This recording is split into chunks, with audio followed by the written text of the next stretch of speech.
صباح الخير على زعير. كاملين كنسمعوا بهذا المثل ولا كنستعملوه في حياتنا اليوميه، ولكن واش حنا عارفين القصه من وراه؟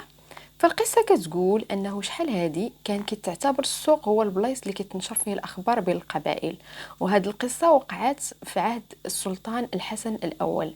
فشحال هادي كانت منطقه زعير اللي هي منطقه رباط سلا الان، ومن بينهم اهم منطقه هي منطقه الخميسات. كانت معروفه بالزراعه ديالها الوفيره في القمح والقطاني والشعير. فواحد العام جا الخير بزاف لمنطقة زعير، يعني جا واحد الخير وفير بزاف بزاف ديال الشعير، بزاف ديال الزرع، وبزاف ديال المواشي كثرات عندهم.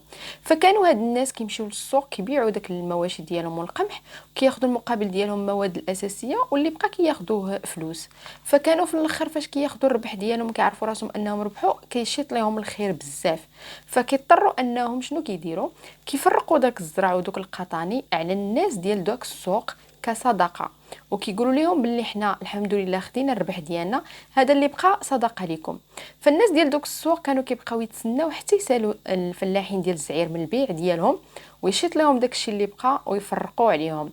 فكانوا كيقولوا شاط الخير على زعير، من جبتي هادشي شاط الخير على زعير وعطاوه لينا. وبقى داك المثل معروف لوقتنا هذا، والمنطقه ديال زعير مازال معروفه بالجود والكرم حتى لوقتنا هذا.